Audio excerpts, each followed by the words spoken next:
Ela vai estar falando hoje, o título da palestra dela, da conferência, da Rede Ambiência, Projeto de Educação Ambiental e Biomonitoramento. A dinâmica continua a mesma, ela vai fazer uma exposição de aproximadamente 40, 50 minutos, 1 hora, e depois a gente abre para as perguntas. Mas se alguém tiver alguma dúvida também e interromper, eu acho que ela não vai ficar chateada com isso. Tá ok? E por favor. Ok, obrigada. Boa tarde. Quero agradecer, em primeiro lugar, o convite. É um prazer fazer essa viagem, né, rápida. Não foi tão simples, porque perdi o voo. Depois consegui um voo às 9h30, fecharam o aeroporto. Falei, acho que não é para eu ir para o Rio de Janeiro hoje. Mas deu certo. 1h30 depois eles abriram e um prazer estar aqui com vocês. E quando eu tive em contato com o Ricardo, na verdade, esse convite veio por intermédio do professor Olaf, que já esteve conosco uma vez e desenvolveu um trabalho lá. Assim, me ocorreu, né, e conversando com o Ricardo, que seria trazer para vocês um pouco da nossa experiência, do que a gente tem feito lá no laboratório, que é o Laboratório de Poluição Atmosférica Experimental da Faculdade de Medicina da USP. Então, apesar de nós estarmos no Laboratório de Poluição, numa Faculdade de Medicina e agora um Instituto de Análise Integrada do Risco Ambiental, existe neste grupo, né, todo que se juntou para formar esse instituto, um subgrupo de educação. Todos os outros subgrupos do Instituto são de saúde. Algum estudo mais voltado para a questão da saúde, ou do envelhecimento, ou carcinogênese, epidemiologia, enfim. Se vocês tiverem curiosidade depois e entrarem no site do Instituto, vocês vão ver todos esses subgrupos e todos os projetos que eles desenvolvem. E apesar de nós estarmos nessa faculdade, existe lá um subgrupo que é um grupo de educação. E esse grupo de educação trabalha com educação básica, formal. E essa história toda começou, e por isso que eu pus esse título, Rede Ambiência, porque é onde nós queremos chegar. Formar uma rede, né, e a gente já tem caminhado para isso, uma rede de educadores pelo Brasil, que discute as questões ambientais com seus alunos, que elaboram projetos, desenvolvem, e por meio desse trabalho a gente avança na questão da percepção ambiental. Então isso é onde nós queremos chegar. E por isso eu pus esse título. Mas de onde nós saímos? Ensino básico é ensino fundamental. Professores que trabalham lá na educação básica com criança e adolescentes. E formal, porque é na escola. Tá? Então, os professores que estão trabalhando dentro da escola. Esse é o nosso público hoje. Ensino médio também. O que acontece é que as cidades, os municípios, eles têm responsabilidade com a educação fundamental. O ensino médio é do Estado ou do governo federal, né? Mas mais do Estado. Então, quando o nosso contato é mais com a rede municipal, a gente acaba atraindo mais os professores do ensino fundamental. Mas o nosso alvo também é o ensino médio. Tá? Até porque nós começamos esse trabalho, e esse trabalho acabou recebendo o nome de Projeto Coração Roxo de Biomonitoramento e Educação Ambiental. Eu vou contar para vocês a experiência que ocorreu de 2005 a 2007, mas não começou em 2005, começou anterior a isso. Por quê? O professor Paulo Saldiva, ele tinha uma ideia de médico, de cientista, que ele podia levar a ciência, né, o cientista, o pesquisador da universidade, de um centro acadêmico, o produtor de conhecimento, ele poderia levar esse conhecimento ou essa ferramenta de produção do conhecimento para dentro de uma escola pública, e só o fato deles conhecerem essa ferramenta, esse modelo de pesquisa, de investigação, por si só já seria suficiente para produzir um conhecimento e um avanço na educação daqueles jovens. E isso era o que ele tinha de pretensão. E aí nós nos conhecemos em 2001, a ideia foi trabalhar isso e nós começamos. Tivemos uma primeira experiência em uma escola em Cubatão, uma escola de de ensino médio muito grande, mas começamos o trabalho e não conseguimos o apoio suficiente da escola. Fizemos uma segunda tentativa e aí nós fomos para uma outra escola, também em Cubatão, estadual, chamada Escola Professor José da Costa, no ano de 2003 para 2004. Tivemos todo o apoio da escola, da dinâmica da escola, dos professores, e começamos o trabalho em 2005, mas nós fizemos uma seleção que hoje, no meu julgamento, ela foi justamente isso que nós não conseguimos avançar com aquele grupo. Uma única sala da escola inteira, com 40 alunos, foi escolhida pela direção da escola para iniciar esse trabalho. Olha, numa classe de 40 alunos, há uma diversidade, o universo é muito grande, então os interesses também são diversos. E aí nós tivemos uma série de contratempos e no ano seguinte, e aí em 2005, nós começamos o trabalho de uma outra forma. E aí nós conseguimos concluir, do nosso ponto de vista, e estruturar uma proposta de trabalho com esses alunos. Como que nós fizemos? Convidamos. Fomos de sala em sala, convidando, explicando o que era, nós teríamos um trabalho de investigação científica na escola, que a USP daria um apoio, e quem quisesse participar, que quisesse se envolver com a questão ambiental na cidade de Cubatão, e enfim, fizemos todo um processo de sensibilização e esperamos quem teve interesse. Nós conseguimos formar um grupo de 20 alunos no período da manhã, que estudavam à tarde, e 20 no inverso, no outro período, eles frequentavam à tarde. Óbvio, a gente conversou com os pais e que aceitaram a participação dos seus filhos, e aí nós fomos, de fato, trabalhar com esses alunos. Então, a proposta qual era? Que esses alunos aprendessem a técnica de biomonitoramento da poluição utilizando uma planta.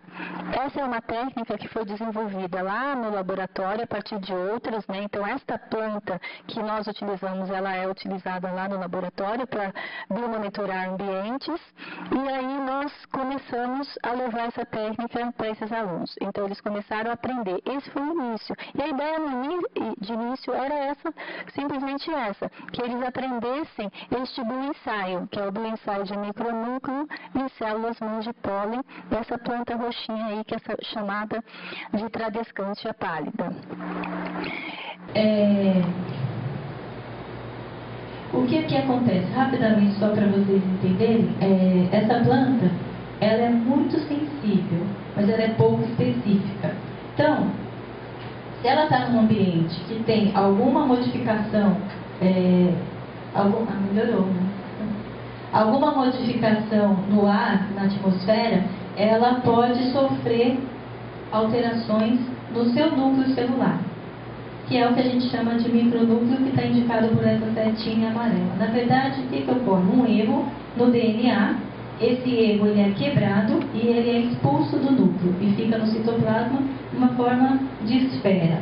Então, são o que a gente chama de micronúcleos. É um método quantitativo, então existe uma padronização de contagem. Essas células elas estão em fase de tétrade e apenas um desses botõezinhos que vocês estão vendo aqui, fechadinhos, na fase de coleta, é que vai estar, que as células vão estar nessa fase correta.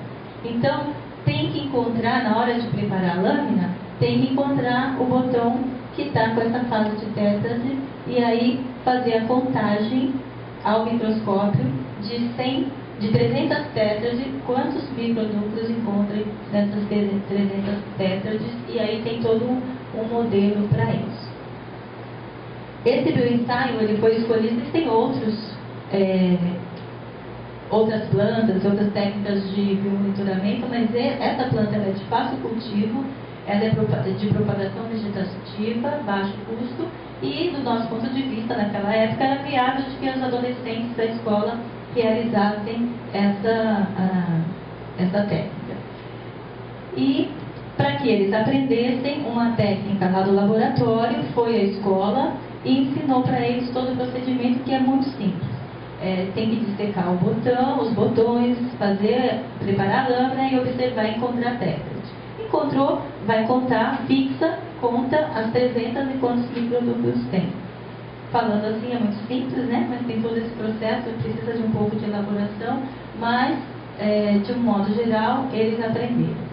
A gente contava com uma questão, era um grupo grande de adolescentes aprendendo essa técnica, e se nós quiséssemos, como a gente queria usar os resultados como dados científicos, a gente precisava que eles tivessem uma leitura aproximada, um rigor nessa leitura. E é subjetivo, porque ao olhar no microscópio, o que um identificava como micronúcleo podia não ser, e aí a gente buscou um equilíbrio, fazer uma espécie de balizamento entre eles.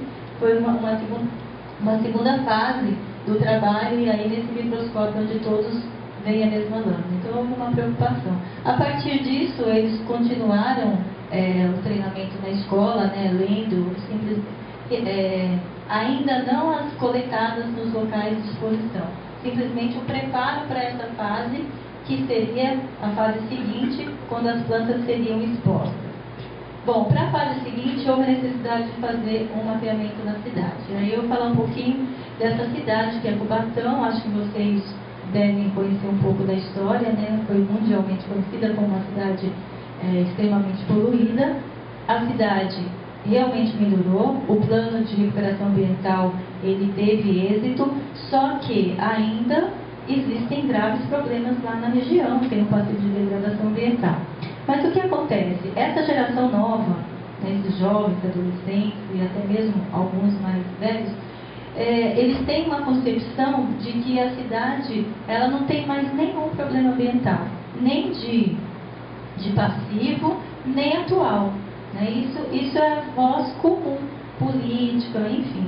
E esses jovens que começaram esse processo de investigação, eles também pensavam da mesma forma, né? Até que eles foram entendendo ao longo. Então, eles foram aprendendo isso ao longo de pouco tempo de vida que eles tinham. E Cubatão tem esse aspecto, né? Um vale, tem a escarpa, toda a escarpa da serra, ali dá para vocês verem, e o mar do lado de cá pressionando e comprimindo todas as emissões dessa região. A primeira indústria foi a refinaria Presidente Bernardes, que fica aqui no final da década de 50, e com a vinda dela, inúmeras outras indústrias foram se instalando ao longo do vale, né? E aqui também tem indústria, aqui é a Carbocloro, aqui um terminal da Petrobras, e as pessoas, né, a cidade foi crescendo ao redor. Aqui a parte principal da cidade de Cubatão, aqui é o Cubatão, dividindo. Aqui a serra, onde as pessoas moram também. Essa região aqui é chamada de Pilões, não sei se vocês já ouviram falar. E aqui dois bairros mais afastados da cidade, o Parque São Luís e o Cacete. E nessa fase foi feito um mapeamento, tentando estabelecer um gradiente do ponto mais próximo do polo até o mais distante. O mais distante seria o Pilões, uma área afastada do polo industrial, situada aqui nessa região da Serra, onde tem o Instituto da Polícia Florestal. Os vasos foram distribuídos ao longo desses locais, né, a princípio cultivados numa parceria com uma chácara de plantas na cidade, e aí quando as plantas já estavam em estágio adulto, elas foram distribuídas nesses 7 pontos de exposição. No bairro da Vila Nova, que eu já mostrei, em todos os lugares nós contamos com algum residente ou com algum tipo de estrutura para o cuidado das plantas, aqui no Jardim das Indústrias, na margem do rio, no polo industrial, no Parque São Luís, um ponto mais afastado, e aqui no Pilões. Só vou, para continuar falando da questão da educação, mas quando nós realizamos as leituras do micronúcleo, os alunos realizaram, nós nos deparamos com um resultado diferente daquele que nós esperávamos. Nós encontramos essa região de Pilões, que é a mais afastada do polo, em primeiro lugar em quantidade de micronúcleo. E aí a conclusão é que houve erro. Então, a leitura, todo aquele método que nós colocamos para preparar os alunos para eles realizarem as leituras, não tinha dado certo. Deu erro, porque, teoricamente, a região do polo industrial deveria, que estava em segundo lugar, deveria estar em primeiro por esse método quantitativo. Só que nós fizemos uma segunda análise, essa lá no laboratório, que foi do material acumulado nas folhas. Uma análise de fluorescência, de raio-x, que é desenvolvido lá, essa técnica. E os resultados coincidiram. E aí, o que foi? O que nós fizemos? Nós colocamos as plantas nessa região de serra, do Instituto Florestal, mas embaixo das duas grandes vias de acesso à Baixada Santista, que é a Via Anchieta e a Imigrantes. Então, o que a gente encontrou lá é que as emissões veiculares dessa região, elas alteraram a formação de micronúcleo em uma maior quantidade do que o polo industrial.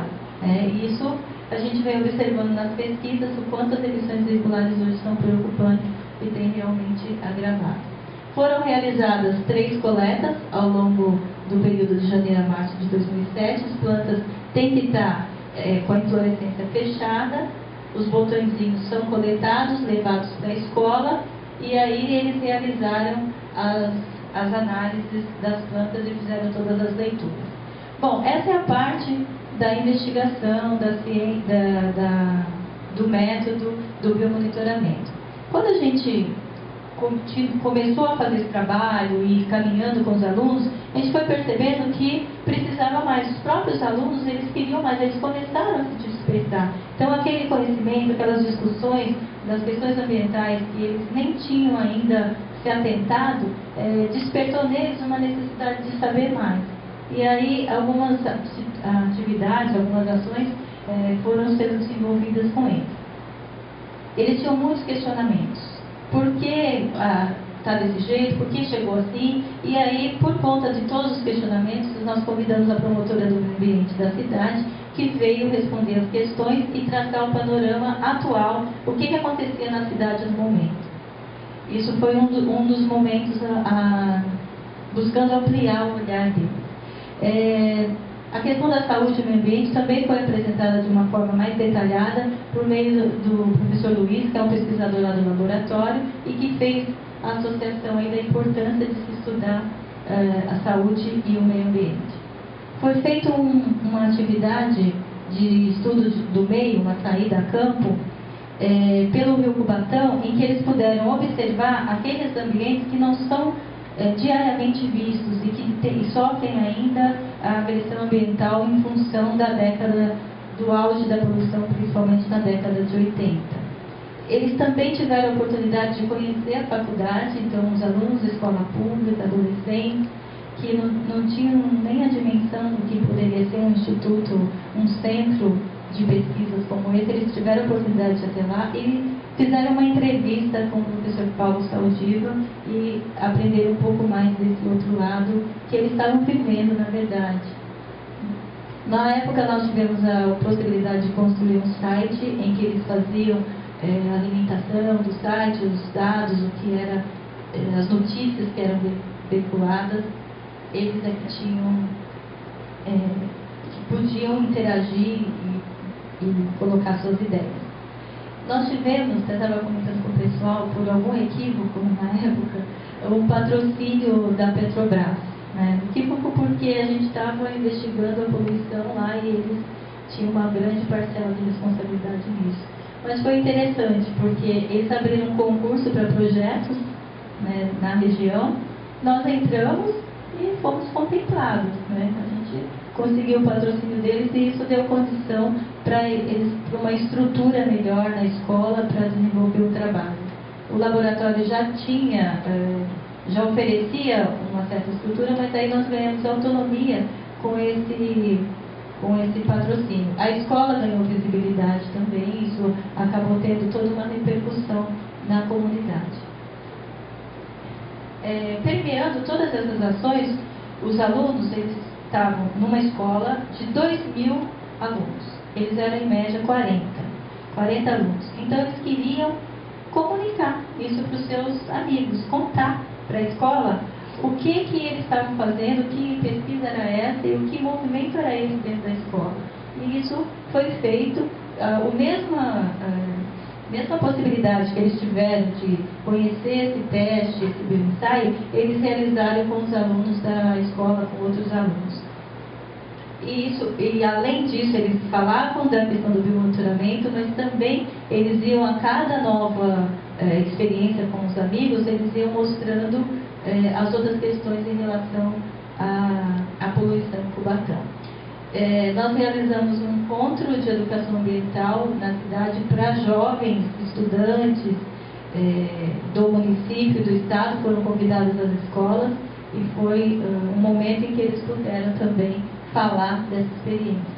Houve a participação em feiras, uma feira dentro da própria escola, uma na refinaria Presidente Bernardes, em que o projeto foi apresentado, o trabalho que estava sendo desenvolvido. E uma coisa muito interessante que foi realizada por eles é que nesse encontro de educação ambiental eles lançaram uma proposta, o projeto Coração Roxo itinerante. Então as escolas do município, elas agendavam e eles iam à escola, levavam o equipamento que eles tinham e realizavam uma conversa com esses, no caso, crianças, aqui uma outra turma, numa outra escola, e deu um resultado muito bacana, porque as crianças elas são muito curiosas, né? Dá para ver pela mãozinha levantada ali, que não faltaram perguntas para eles, mas a cada nova escola eles viam que eles tinham necessidade de ampliar.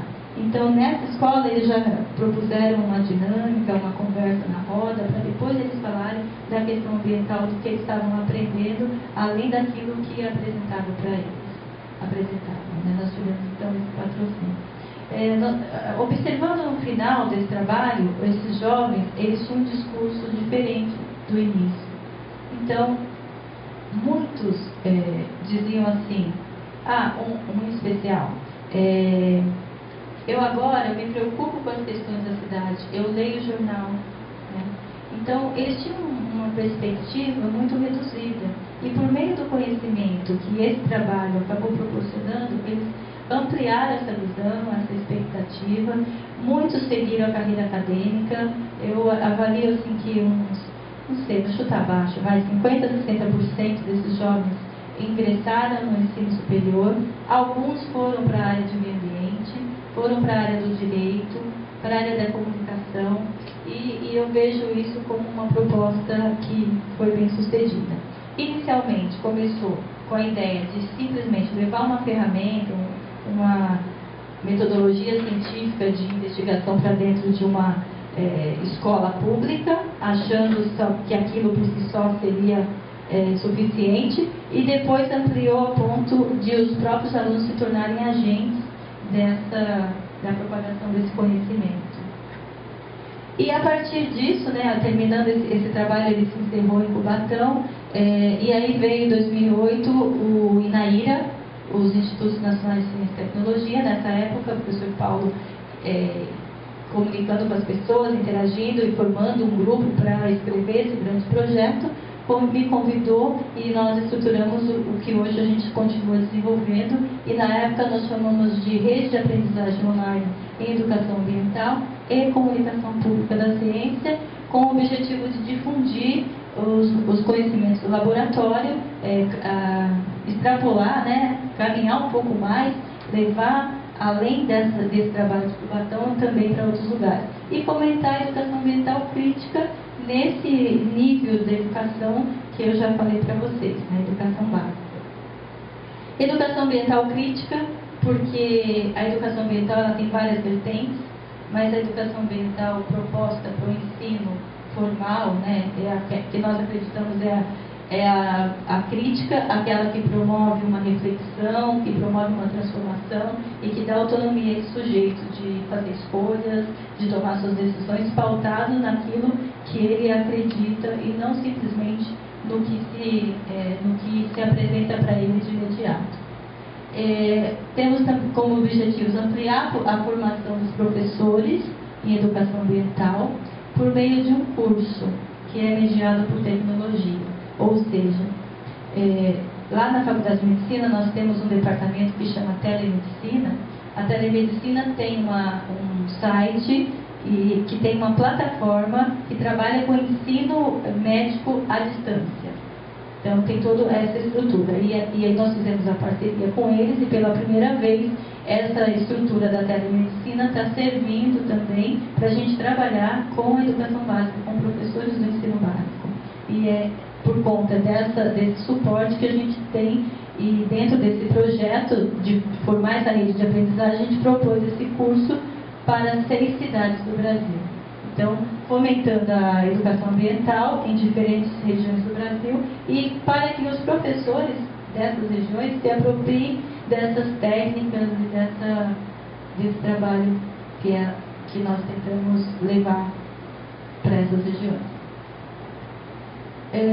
Então, e esse curso ele se chama Educação Ambiental Rede Ambiência, com um sentido mais amplo de ambiente, né? Esse conceito ambiência ele vai muito além do que só o aspecto natural do ambiente, mas tem a ver também com as relações das pessoas com esse ambiente entre si. Então tem toda essa abordagem. A escola é um lugar privilegiado, sim, para a gente desenvolver esse tipo de trabalho, né, para a gente propor que a percepção seja ampliada. No entanto, a gente aprendeu que a dinâmica escolar ela tem que ser respeitada. Você não consegue chegar numa escola com uma ideia, propor e achar que aquilo vai acontecer 100%. Você tem que interagir com aquele ambiente, com as pessoas ali, com aquela cultura, com a cultura que existe naquele local, para poder que esse trabalho tenha bons frutos. E a experiência anterior e os longos anos de educação acabou mostrando isso para a gente. Então, esse curso ele compreende 12 módulos semanais por volta de 6 meses. O que a gente espera, e talvez não existe uma rigidez nesse tempo, mas que a gente estabeleceu. Porque existe um encontro inicial, presencial, e um no final, essa é a previsão. E ao longo do trabalho é a distância em que o professor vai acessar o site, vai realizar a sua inscrição e vai realizando as aulas ao longo desse tempo. Só que essa proposta não é uma proposta teórica, né? Óbvio, a gente leva para eles alguns conceitos de educação ambiental, básicos, elementares, que até se encontra em qualquer fonte desse assunto. Mas o nosso alvo principal é que esses professores, por meio do conhecimento que eles vão produzir, a percepção ambiental deles seja ampliada e eles, a partir dos projetos que eles vão aprender a elaborar e desenvolver com os seus alunos, a dos alunos também seja ampliada, a percepção dos seus alunos seja ampliada. Então, a telemedicina dá todo esse suporte tecnológico e o grupo de educação trabalha com as questões pedagógicas. Pretendemos, no final, que essas 6 cidades formem uma rede, que a gente consiga, em algum momento, que haja uma interação, porque essas cidades não foram escolhidas por acaso, já vou falar para vocês quais são. Cada uma delas tem um aspecto ambiental importante a ser abordado, ser pesquisado e discutido com a sua comunidade, né? Buscamos instrumentalizar os professores também para essas questões, mas por meio do biomonitoramento, realizar as pesquisas. Quem sabe disponibilizar esse panorama ambiental para outras futuras pesquisas e análises.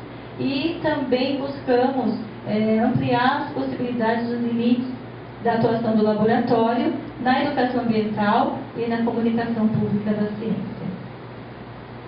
O biomonitoramento eu já falei para vocês um pouco, né, muito rápido, depois posso até explicar mais caso vocês queiram, mas a ideia é que os grupos que forem trabalhar com o biomonitoramento realizem a produção das plantas, acompanhem o seu cultivo, façam as coletas, fixem, e aqueles que conseguirem extrapolar isso e desenvolver a técnica, existem cidades que vão conseguir chegar até o final. E outras que não. Nesse caso, a gente vai levar o material para o laboratório e fazer as análises lá. Então, as cidades são Camaçari, na Bahia, Parintins, no Amazonas, Mirassol do Oeste, no Mato Grosso, Barcarena, no Pará, Candiota, no Rio Grande do Sul e São Paulo. Algumas delas, acho que Candiota, tirando Candiota, todas as outras têm algum trabalho já realizado do laboratório. Então, ou alguma investigação ambiental em relação à saúde e o meio ambiente já está sendo desenvolvida nas outras cidades.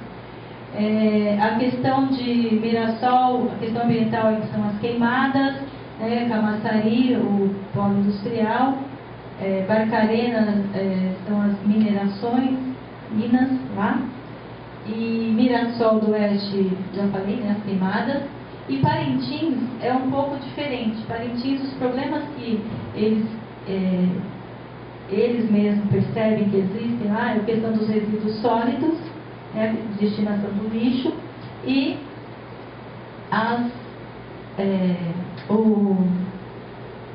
as árvores, isso, desmatamento.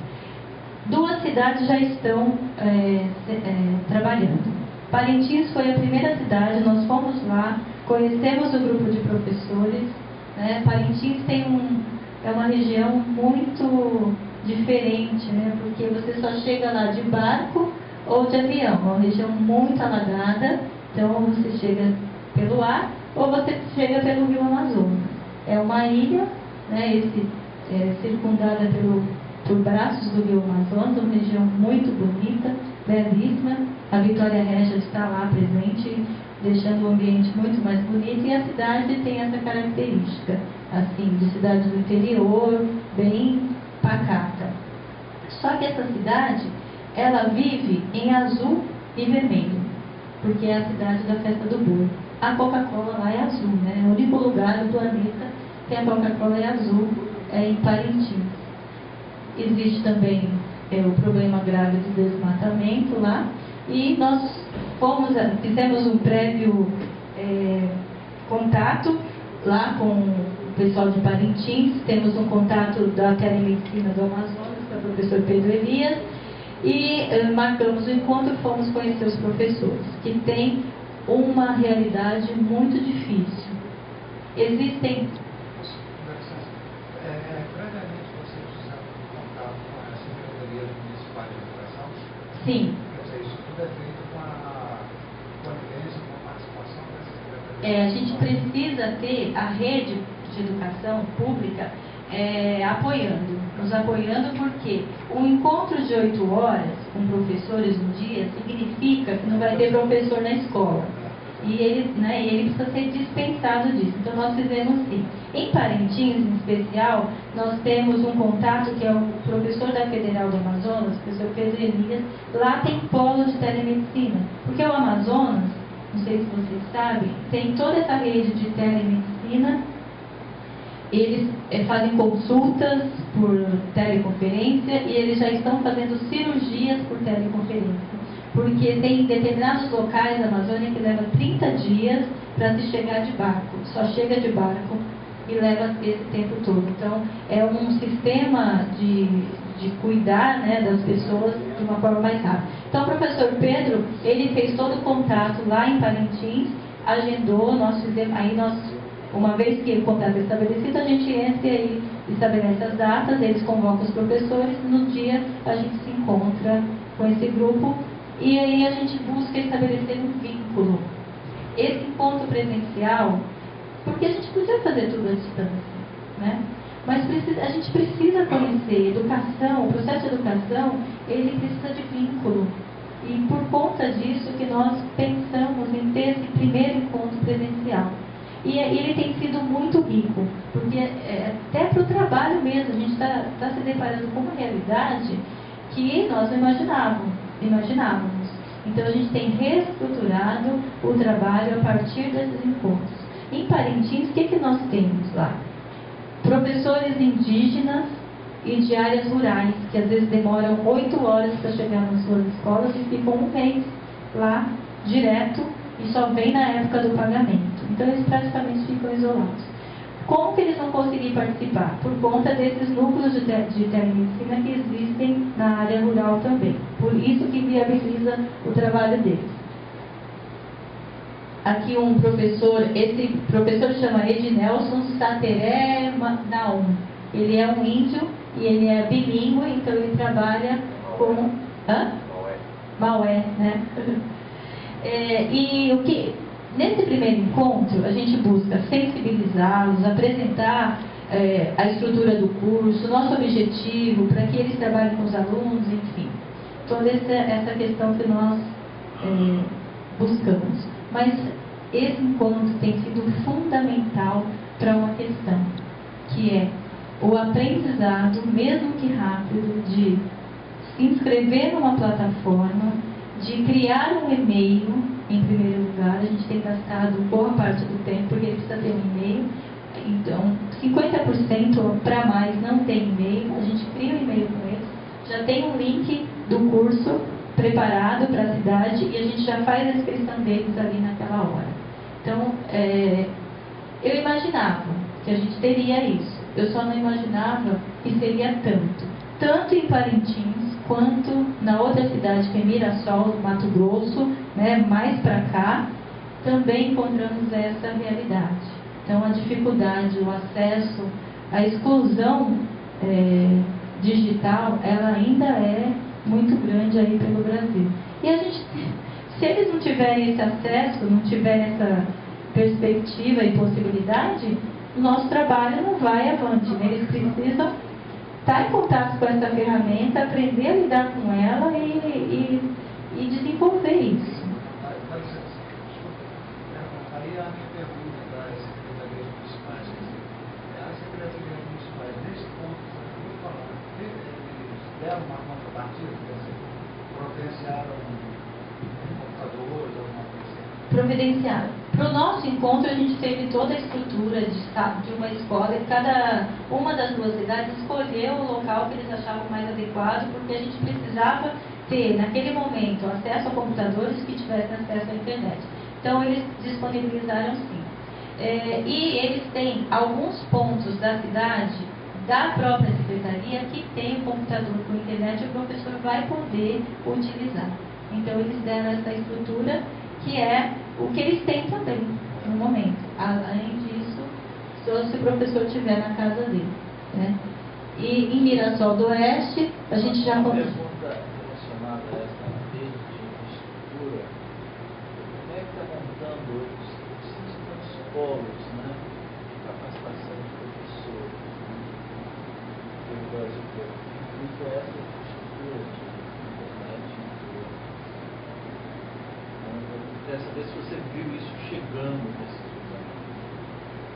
Não vi. No papel ali. Não vi. O que eu vi no Amazonas é específico da telemedicina. Em Mirassol, o que eles têm é na escola, aquela rede, sala de informática. Eu acho que veio do Ministério de Educação. Isso que eu vi. Outras situações específicas. Isso é interessante ver a integração com essa rede de cursos de capacitação de professores. Eles estão aí, não sei se é da Universidade do Brasil, qual é A Aberta, a Universidade Aberta. Tá. Eu já vi isso em um lugar, em Santos. Em Santos eu já vi, tem um núcleo desse trabalho lá. Eu não sei quantas cidades eles já atingiram, mas eu moro em Santos e isso eu sei que lá está acontecendo. Lá nessas duas cidades eu não vi sinal disso. Eu não sei quantas cidades eles já estão conseguindo atingir. Tem uns 2 anos que eles começaram com isso. E aqui o grupo de Mirassol, eu já havia comentado com vocês. Quando a gente inicia o encontro presencial, eles respondem um questionário de 33 questões objetivas de fácil entendimento, em que nós vamos analisar a percepção ambiental deles. Tá? Então, esse questionário ele é aplicado no início do trabalho e no final, a gente tem no último encontro a expectativa de aplicar o mesmo questionário e tentar aí um estudo comparativo para ver se a gente avançou nessas questões, o quanto esses professores cresceram em questão de formação, o quanto eles investiram na formação deles, porque o questionário ele contempla todas essas questões. esse questionário foi elaborado pela equipe lá do laboratório, né? Primeiro a equipe pedagógica, depois os outros pesquisadores também deram algumas orientações. A gente fez um processo de validação na cidade de Santos, que não está incluída nesse estudo, então nós aplicamos e fizemos a validação como um pré-teste lá na cidade. E a partir desse momento, desse encontro, na semana seguinte, eles já começam a ter acesso aos módulos, às aulas. O terceiro módulo já é um módulo de elaboração de projetos. Então a gente trabalha com eles todo o procedimento para que eles aprendam ou ampliem aquele conhecimento que eles já têm de como elaborar um projeto. E aí, a partir da discussão na escola, daquilo que é significativo para a comunidade, para os alunos e para o próprio professor, eles estruturem o seu projeto de pesquisa. O que é que eles vão investigar? Qual é a problemática ambiental que é importante para aquele grupo? E é essa que eles vão investigar, e nós vamos acompanhar e dar todo o suporte necessário. E no final do curso, nós voltamos à escola e fazemos esse processo de comunicação na rede, na cidade, com um evento de divulgação mesmo do trabalho que os professores realizaram, né? E esse é o site da Estação Digital Médica em que está hospedado o nosso curso. estaçãodigitalmedica.com.br, e o curso é o Ambiência. Lá tem muitos outros cursos disponíveis, mas todos voltados para a área médica, para pessoas que lidam diretamente com a saúde, e esse é com a questão da educação básica. E acho que era isso que eu tinha para falar para vocês. Esse é o que a gente tem feito em linhas gerais. E se vocês tiverem alguma pergunta mais, estou à disposição.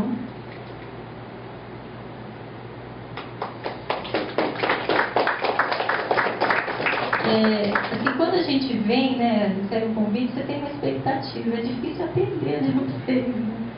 Na verdade, eu vim compartilhar, trocar ideias, né? Eu gosto de um provérbio chinês que diz assim: 2 homens vêm pelo caminho, cada um com um pão. Eles se encontram e trocam os pães.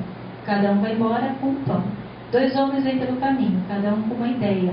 Se encontram, trocam ideias e cada um vai embora com 2 ideias. Então, eu acho que eu já me sinto assim. Eu já vou voltar depois de tanta conversa hoje, trocar com o pessoal da equipe de vocês. Eu já estou indo embora com muitas ideias aqui, borbulhando.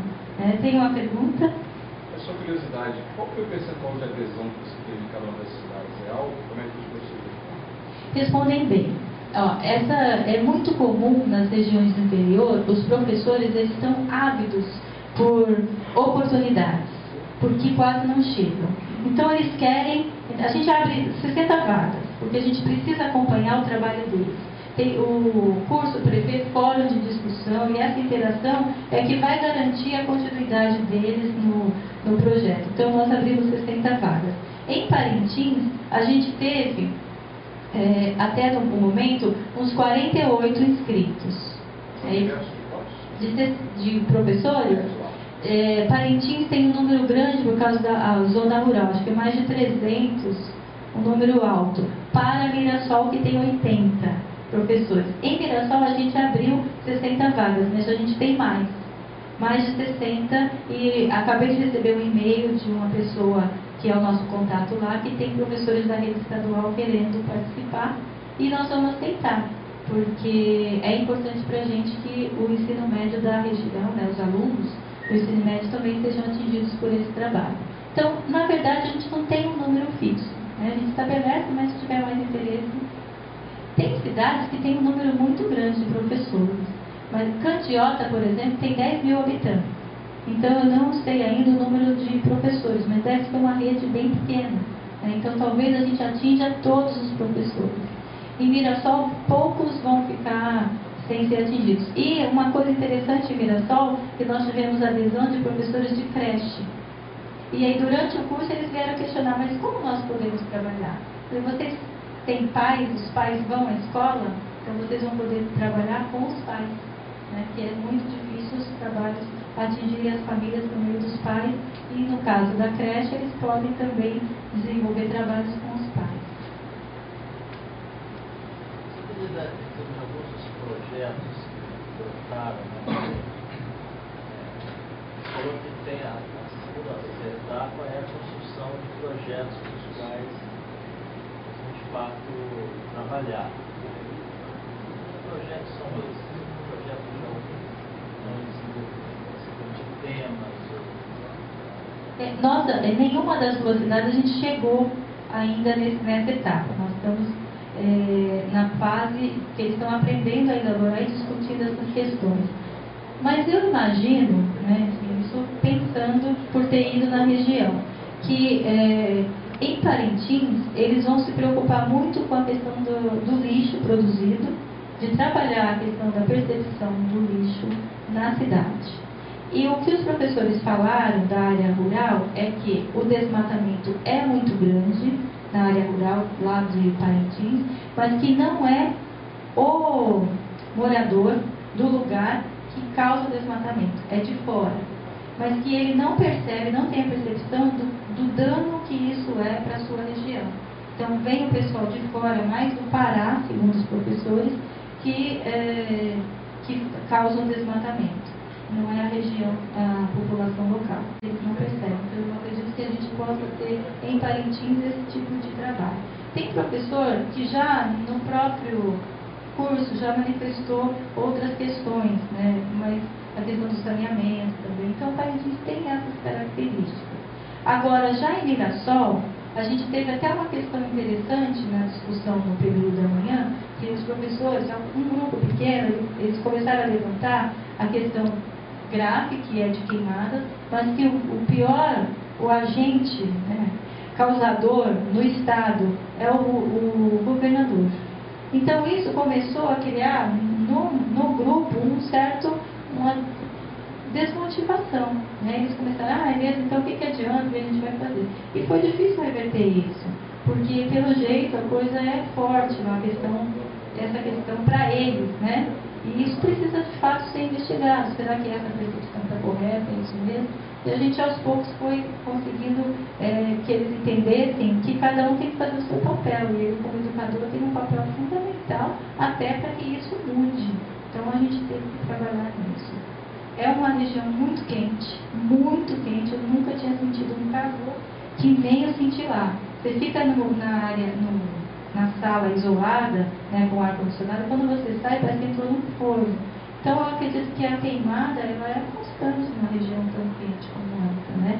Fora aquelas que já são criminosas mesmo. Então eu acredito que em Mirassol eles têm lá já um grupo que trabalha com monitoramento, que tem uma ligação com aquele projeto Vigiar, não sei se o senhor conhece, do Ministério da Saúde, e com as secretarias estaduais de saúde. Lá tem um agente do Vigiar que tem um contrato em São Paulo e ele está formando uma rede de biomonitoramento usando as técnicas do laboratório. Então lá em Mirassol, os professores vão ter todo esse suporte para desenvolver essa técnica com seus alunos e realizar o biomonitoramento e discutir os resultados, né, no próprio local, sem a gente precisar trazer as amostras e depois devolver para eles os resultados.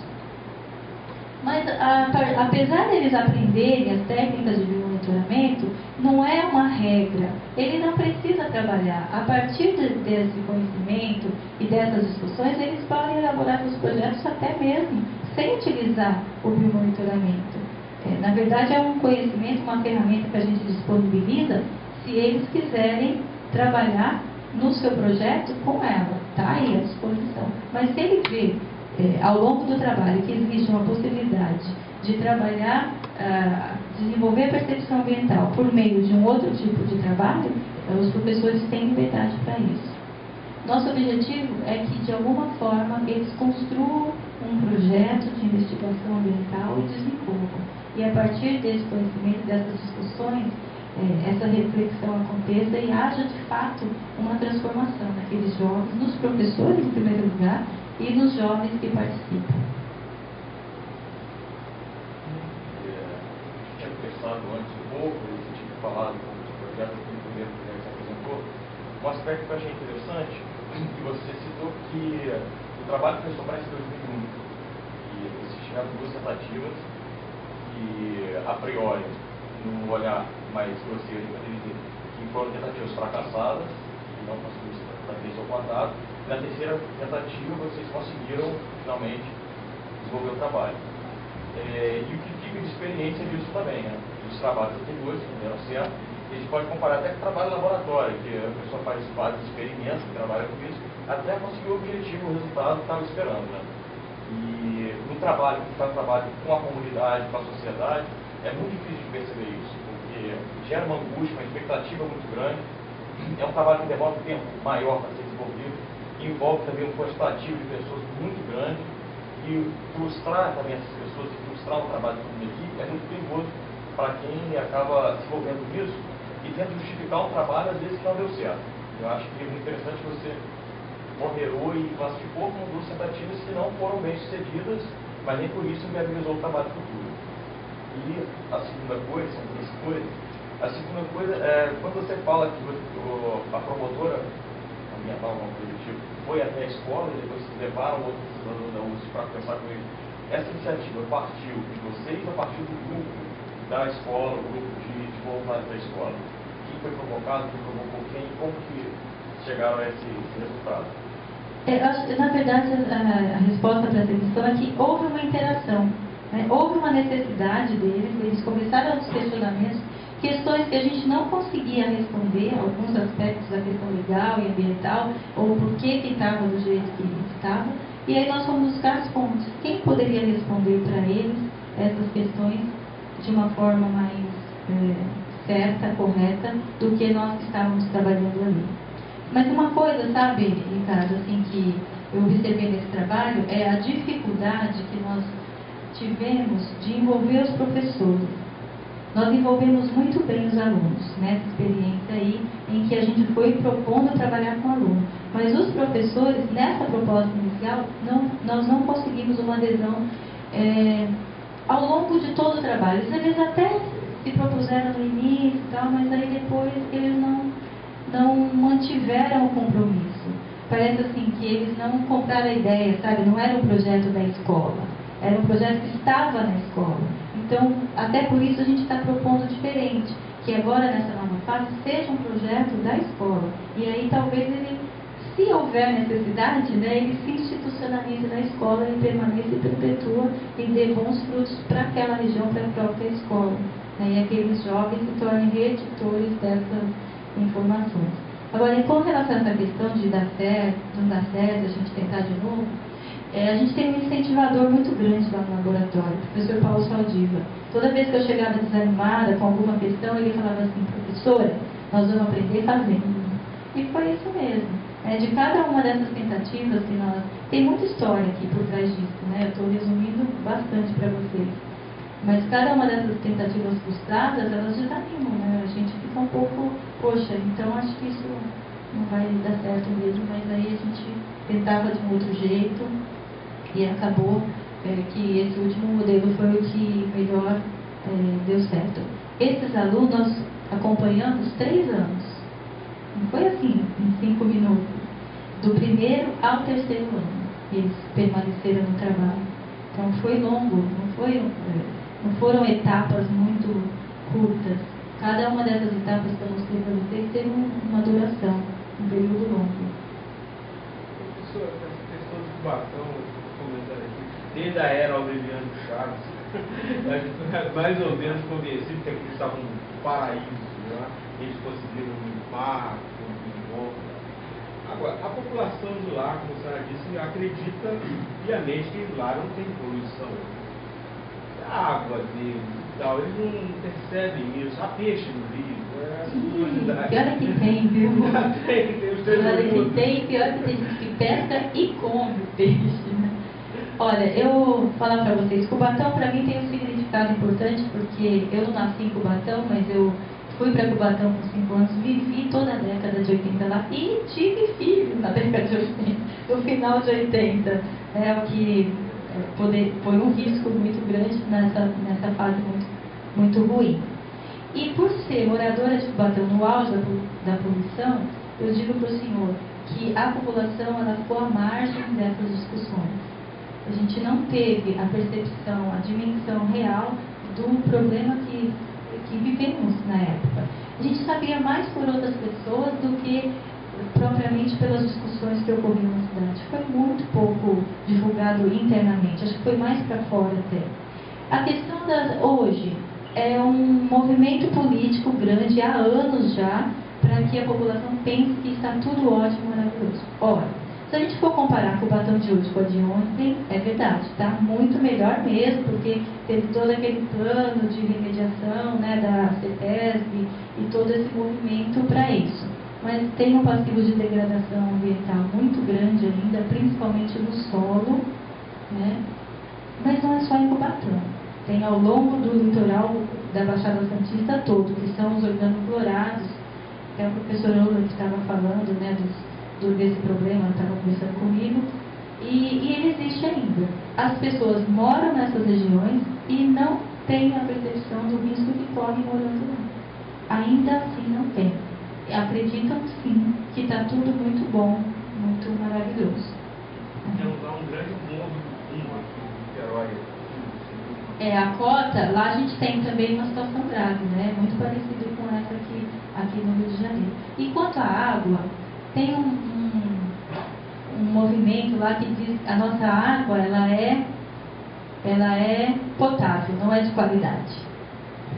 Então, mas não tem nada substancial, nenhuma pesquisa que de fato mostre isso. A água ela não é boa mesmo, mas a população mesmo é a que tem.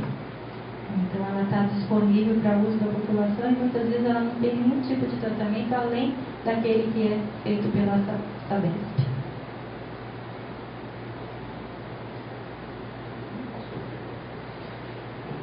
Ainda bem que tem um recado. Quando vocês começaram o trabalho, vocês ficaram em um momento pensando que o trabalho de vocês poderia ser confundido, certo, com uma feira de ciência, como trabalho pontual na escola, e talvez que a repercussão desse tipo de trabalho não fosse aquela esperada pelo grupo?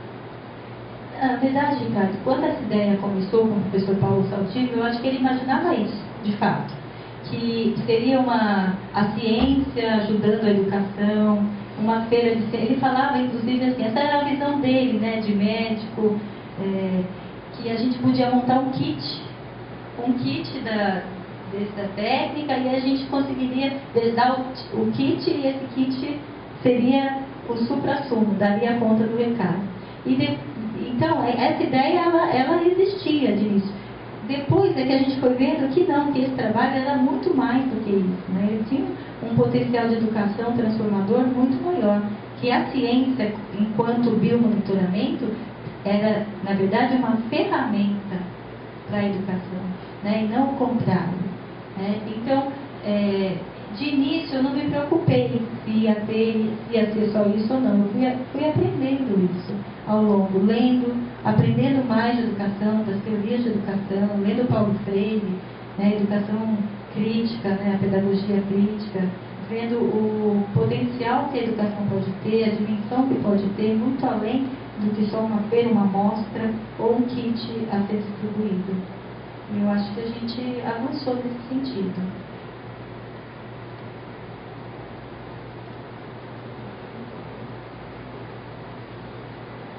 Eu espero ter contemplado as expectativas de vocês. Eu queria só fazer uma última pergunta.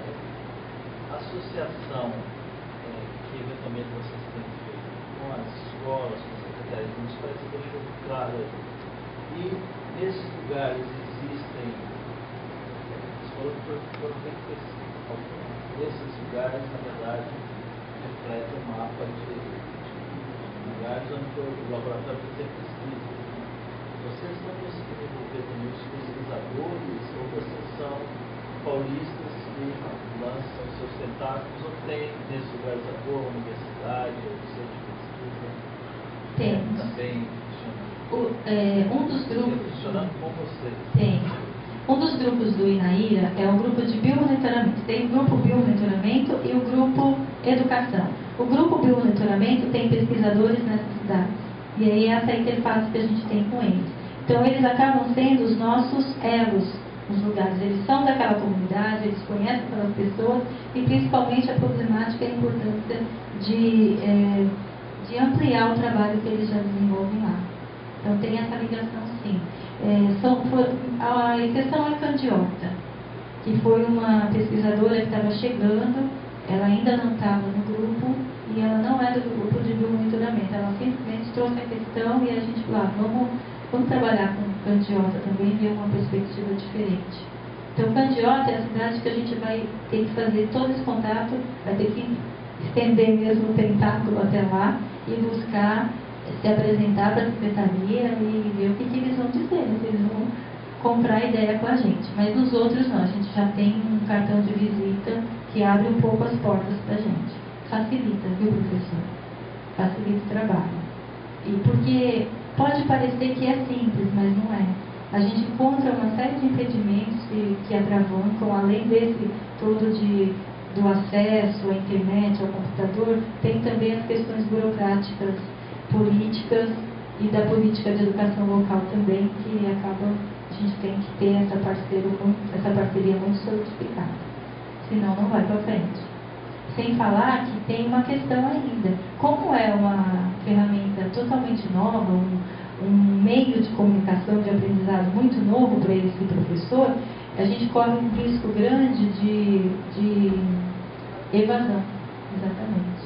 A gente ainda não tem essa dimensão. A gente tem relatórios da telemedicina de números de acessos, erros e acertos nas questões que são propostas. Tudo esse relatório todo ele é gerado, mas a gente ainda não tem uma análise de como que está. Quantos se inscreveram, quantos não, isso a gente vai ter todo esse acompanhamento para ver qual cidade teve uma adesão maior e até poder fazer uma análise, né? Porque é dessa forma ou foi. Enfim, a gente espera encontrar isso. Agora, uma coisa que a gente acredita é que esse primeiro encontro, esse vínculo, se a gente conseguir estreitar, a gente tem mais chances de adesão e uma menor evasão. É uma hipótese.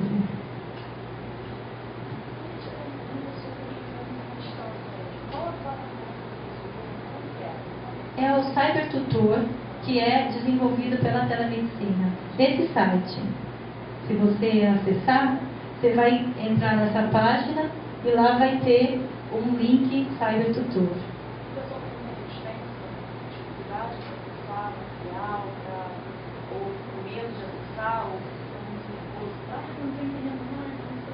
A gente vê isso no primeiro dia, que é o contato que a gente tem presencial, tudo é um monstro. Para quem não tem e-mail, criar um e-mail é a coisa mais difícil. Digitar, clicar ali é muito complicado. São dificultadores, sim.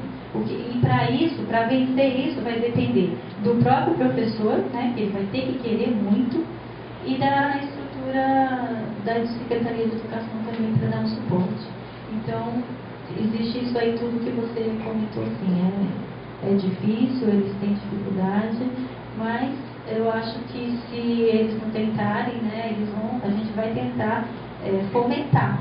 Cada um que a gente vai perdendo, a gente vai fomentando, nós temos os e-mails, mas a comunicação, ela é lenta, é um processo lento, não é a curto prazo.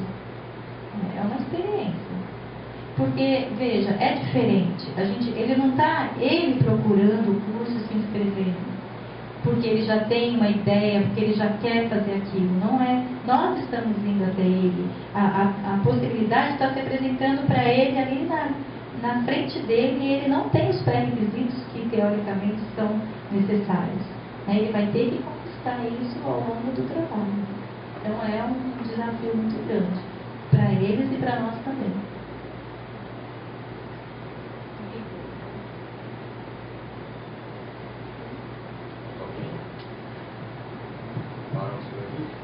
Então, muito obrigada. A gente espera que vocês tenham contribuído, né, com a história de vocês um pouco aqui. Estou à disposição. Qualquer coisa que queiram saber mais, tem meu e-mail. Aí eu prometo responder. E se quiserem saber um pouco mais do Inaíra, tem o site desse instituto, inaira.org.